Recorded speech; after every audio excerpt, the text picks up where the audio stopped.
आज का हमारा टॉपिक है पंचायती राज इंस्टीट्यूशंस के फाइनेंशियल रिसोर्सेज। तो फाइनेंशियल रिसोर्सेज में हम लोग बताएंगे कि जो पंचायती राज इंस्टीट्यूशन है, PRIs है, इनके पास पैसा कहाँ से आता है। तो जो इनका पैसा है वो कॉम्बिनेशन होता है इंटरनल रेवेन्यू का, यानी कि जो खुद के जनरेट करते हैं, और एक्सटर्नल ट्रांसफर्स का, यानी कि जो बाहर से सेंट्रल स्टेट गवर्नमेंट इनको देती है। सो ये जो फंड्स होते हैं ये एसेंशियल होते हैं PRI के लिए। उनको पैसा क्यों चाहिए? ताकि वो एग्जीक्यूट कर सके अपने प्लान्स, जो उनके डेवलपमेंट आइडियाज़ हैं, प्लान्स हैं। उनको कहीं रोड बनवानी है, कहीं कैनाल बनानी है अपने विलेज एरिया में, तो उन सभी के लिए उन्हें चाहिए फंड्स। सो हम इस क्वेश्चन में डिटेल में समझेंगे कि किस किस टाइप्स के फंड्स जो है इनके पास होते हैं।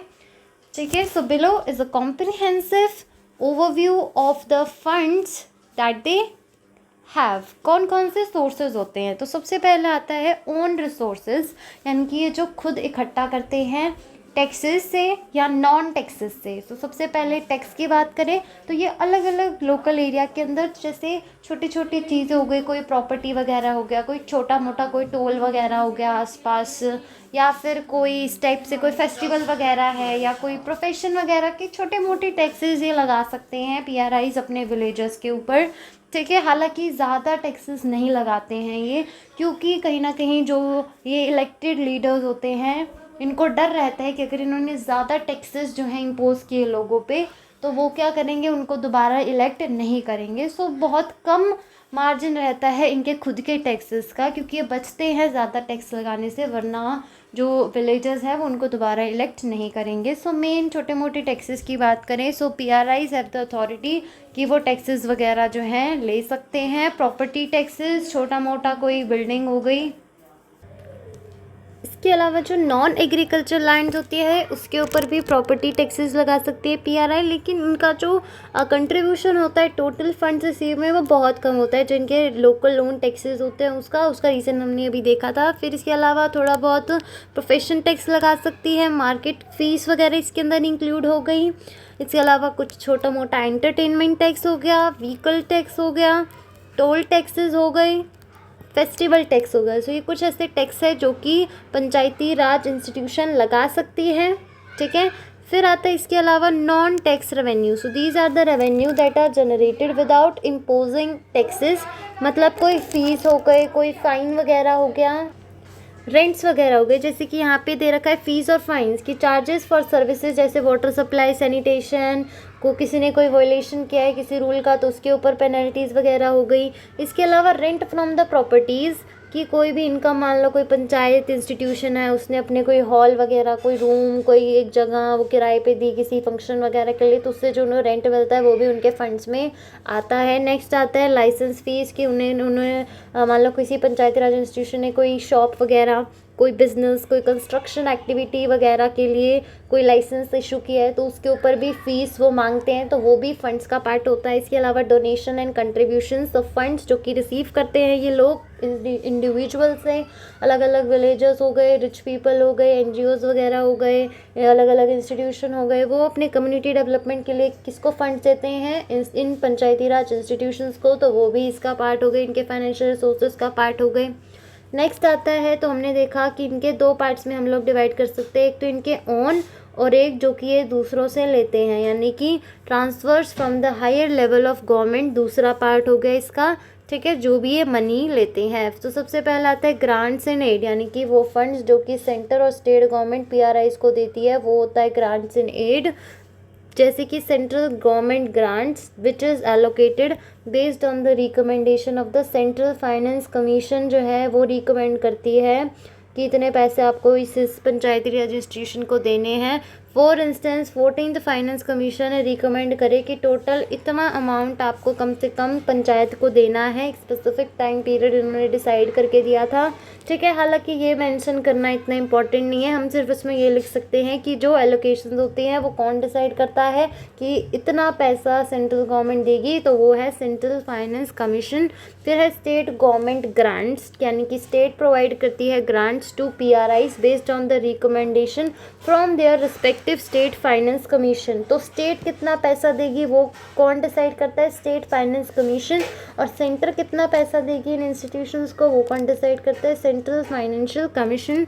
नेक्स्ट आता है शेयर्ड रेवेन्यूज़, यानी कि जो PRIs होते हैं ये रिसीव करते हैं share of certain taxes collected by the state government, जैसे कि लैंड रेवेन्यू, कि मान लो जो भी स्टेट गवर्नमेंट है वो अलग अलग टैक्सेस कलेक्ट करती है, तो उसमें से थोड़ा सा हिस्सा स्टेट गवर्नमेंट किसको दे देती है? PRIs को दे देती है, जैसे कि लैंड रेवेन्यू हो गया। इसके अलावा कोई स्टैम्प ड्यूटी या रजिस्ट्रेशन फीस वगैरह हो गई। नेक्स्ट है CSS, यानी कि सेंट्रली स्पॉन्सर्ड स्कीम, कि सेंट्रल गवर्नमेंट जो है अलग अलग स्कीम्स वगैरह क्या करती हैं? डिज़ाइन करती हैं, इम्प्लीमेंट करवाती है, जैसे कि मनरेगा हो गया, अब प्रधानमंत्री आवास योजना, स्वच्छ भारत मिशन। तो इन सभी योजना के तहत कुछ फंड्स जो होते हैं एनुअल बजट के अंदर वो डिसाइडेड होते हैं, जो कि सरकार जो है इन PRIs को देती है कि आप जो है ये फंड्स हैं और इनके बिहाफ पे आप ये सारी चीज़ें करो, जिनको घर देने है दे दो, जिनको नौकरी देनी है दे दो। अदर सोर्सेज की बात करें तो लोन्स वगैरह वही हो गया कि अलग अलग इंस्टीट्यूशन से लोन ले सकती है subject to the state government approval.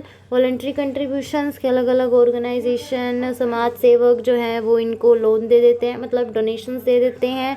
फिर इनकम फ्रॉम इन्वेस्टमेंट, कि कभी कभी जो PRIs होते हैं वो किसी बढ़िया सी जगह पे इन्वेस्ट करते हैं, किसी बढ़िया से जो भी उनके पास ऑफ़र आता है तो उसमें इन्वेस्ट करती है और उनसे उनको जो इनकम मिलती है वो भी इसका पार्ट होता है।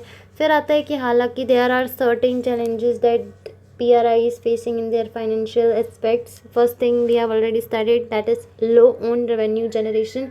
Despite they have very much high taxation powers, they have been given with कि आप लोग टैक्सेस कलेक्ट कर सकते हो, बट बहुत सारी PRIs struggle to generate substantial own revenue because of the limited tax base and the administrative challenges. Next है dependence on grants, की significant portion of the PRI finances come from government grants leading to dependency and the potential delays in fund disbursement, कि बहुत सारी dependence रहती है PRIs की कि कब स्टेट फंड देगी, फिर कब हम काम शुरू करेंगे। सो कहीं ना कहीं डिपेंडेंसी हो जाती है स्टेट गवर्नमेंट या सेंट्रल गवर्नमेंट पे। फिर है कैपेसिटी कंस्ट्रेंट, कि there is very limited technical and the administrative capacity, बहुत कम ऐसे टूल्स हैं मैनेज करने के लिए, बहुत कम पीपल हैं मैनेज करने के लिए इफेक्टिवली, ठीक है, management and utilisation of funds. Next है delay transfer, there are delays in the transfer of funds from higher level of government which can disturb planning and execution of projects. Next है कुछ recommendations, जैसे revenue generation बढ़ाने पर काम किया जाना चाहिए, PRIs को जो है और टैक्सेस लेवी करने की पावर देनी चाहिए, ठीक है। फिर आता है कि जो PRIs हैं इनको और एक्सप्लोर करने चाहिए न्यू रेवेन्यू स्ट्रीम्स की, कहाँ से और ये पैसे जो हैं इकट्ठे कर सकते हैं। फिर टाइमली फंड्स ट्रांसफ़र की स्टेट और सेंट्रल गवर्नमेंट को टाइमली जो है पैसे सबमिट करने चाहिए PRIs को, ताकि ये भी अपना काम शुरू कर सके। फिर है कैपेसिटी बिल्डिंग, की proper training, proper capacity building PRI officials को देनी चाहिए टाइम टू टाइम, कि किस तरीके से बेटर फाइनेंशियल मैनेजमेंट करना चाहिए। तो यहाँ पर आएगा मैनेजमेंट, ठीक है, मैनेजमेंट। नेक्स्ट आता है ट्रांसपेरेंसी एंड अकाउंटेबिलिटी को बढ़ाना चाहिए ताकि करप्शन वगैरह ना हो। जो लीकेज होती है फंड्स की, कि स्टेट गवर्नमेंट ने तो फंड सबमिट कर दिया लेकिन बीच में उनके पास जो नीडी लोग होते हैं उनके पास पहुंच ही नहीं पाता है। तो इस तरीके से मोर एंड मोर ट्रांसपेरेंसी होनी चाहिए। इसके लिए कुछ स्कीम्स भी लाई गई है, जैसे कि DBT, direct benefit transfer schemes, ठीक है। तो ये सारे कुछ फ़ायदे हैं जो कि लोगों को मिलते हैं करप्शन वगैरह को कम करने के लिए। नेक्स्ट आता है conclusion, understanding the financial structure of PRI is very crucial for appreciating their role in decentralised governance and rural development. Strengthening their financial base will enable them to function more effectively and to local needs के प्रति responsible होना। सो इसमें basically यही है conclusion के अंदर कि financial structure को समझना ज़रूरी है कि किस तरीके से जो है PRIs मैनेज करती है अपने फंड्स को, और हमें उसको स्ट्रेंथन करना चाहिए ताकि वो और अच्छे तरीके से फंक्शन कर सके और रिस्पॉन्सिबल हो सके लोकल नीड्स के। सो ये टॉपिक था financial resources of panchayat. That's it.